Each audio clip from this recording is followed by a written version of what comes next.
Hello, Happy New Year, and welcome to Inside the VI. I'm Aaron Schultz, alongside with my co-host, Madison Boone. On this week's episode, we have our very own Christopher Munns-Micklin with the Where Are They Now segment, and our Spotlight Player of the Week with Ryan Carson. We also have our panel discussion with Dean Fisher. We have news, scores, and so much more. This is Inside the VI.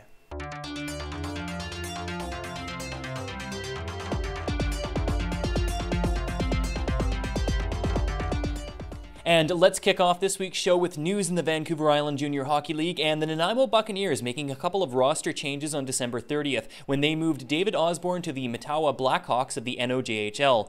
Also on December 30th, the Nanaimo Buccaneers acquiring forward Nick Malatica after he was released from the Everett Silvertips. That's all for news this week in the VIJHL.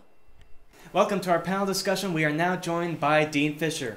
Our question for this week, boys. Nanaimo Buccaneers have made a lot of changes over the last couple of weeks, such as trading Will McNamara to Campbell River Storm for Thor Roseback. Recently, David Osborne has now gone to NOJHL Junior A Hockey League, and Jonah Pearson's been acquired from Oceanside, and among other moves. So question, are these changes going to make the Nanaimo Buccaneers even better, or are they going to have a collapse in the second half of the season like last year?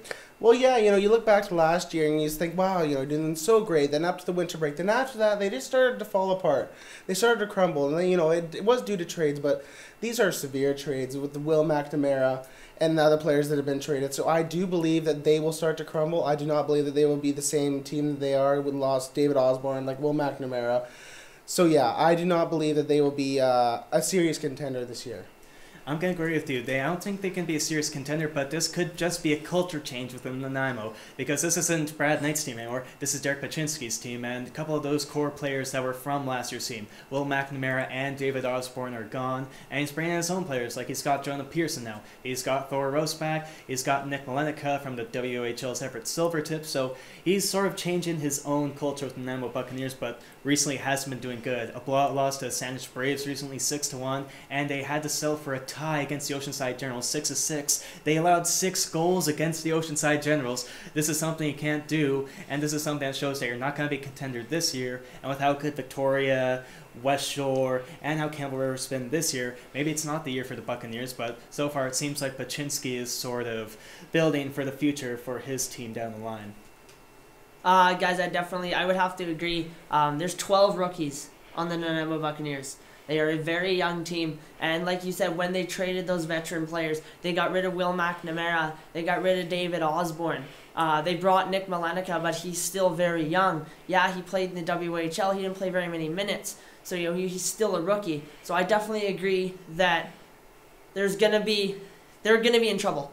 They don't have the scoring. They have a rookie goaltender, so there's some work to do in the next couple of years with the Nanaimo Buccaneers.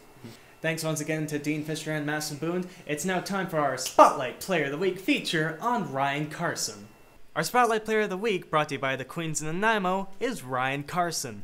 Carson is a forward who wears number 9 for the Victoria Cougars. Carson is 19 years of age and comes from Kamloops, British Columbia. In his second season with the Cougars, Carson has 16 goals and 24 assists for a total of 40 points in 34 games.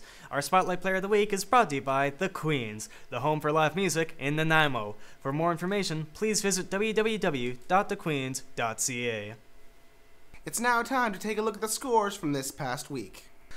Only one game on tap for Tuesday, December 30th, with the Peninsula Panthers taking on the Nanaimo Buccaneers. The Peninsula Panthers came out with a victory, 3-1.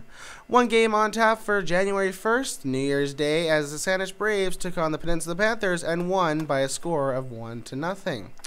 Which brings us to Friday, January 2nd, with 3 games on the schedule. First, it was the Peninsula Panthers defeating the Kerry Park Islanders by a score of 5-1. Then it was the Campbell River Storm demolishing the Comox Valley Glacier Kings by a score of 9-1.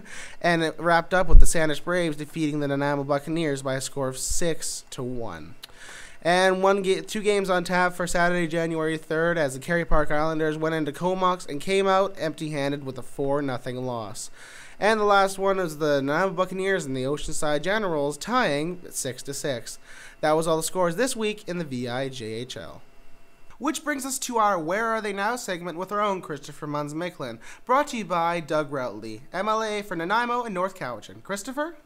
part of our Where Are They Now segment here on Inside the VI, I'm joined on the line by Alec Dillon, a former player for the West Shore Wolves and VIJHL alumni. So Alec, in 24 games in the VIJHL, you had a .89 save percentage. Talk a little bit about some of your favorite memories from that season.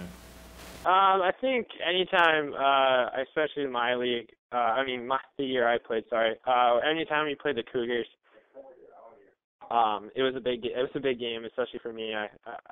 No one liked them that year. I think it might have had something to do with they only had one loss, but yeah, I think anytime we played them, I was excited. Now, following your season with the West Shore Wolves, you played for the Victoria Grizzlies. Talk a little bit about what you learned during that season. I learned a lot. I think playing in the VI as a 16-year-old really helped me. Playing with the kids that age and just being around them more. It's a similar type of hockey. I think whereas you can't get from major midget, going from major midget to junior A. So I think how good I was in junior A, I think I owe a lot to junior B, especially. Now, of course, this season you're playing for the Tri-City Storm, and so far in 7 games you have a 1.35 goals against average. That's a .953 save percentage. Talk a little bit about how the season has been going for you. Great. We're off to a pretty good start. I started off actually getting most of the starts at the beginning. The other goalie got hurt. So, yeah, again, similar type of league, a little bit more defensive than the league I was in last year, being BCHL. But, no, I think I made the right decision. And it's worked out so far, and I actually like it a lot. And finally, Alec, what's it like being a prospect of the LA Kings after being drafted in the 5th round? It was great. They're great. I mean, first-class organization, obviously, coming off a Stanley Cup win like that.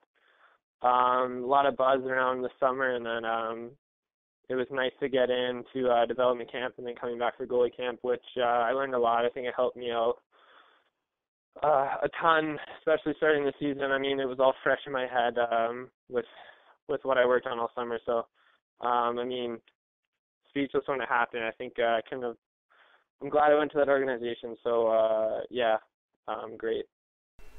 Thanks, Christopher, and that concludes this week's episode of Inside the VI. Once again, I'm Aaron Schultz, and for my co-host Madison Boone, we'd like to say a big thank you to our colleagues Dean Fisher and Tally Campbell, to our parent company Ina Online and Christopher Munz-Micklin, to Doug Rowley, Emily in Nanaimo North Cowichan, and the Queens in Nanaimo. Be sure to follow us on Twitter at Inside the VI for all the latest updates from the VIJHL. Thank you for tuning in and have yourself a fantastic week.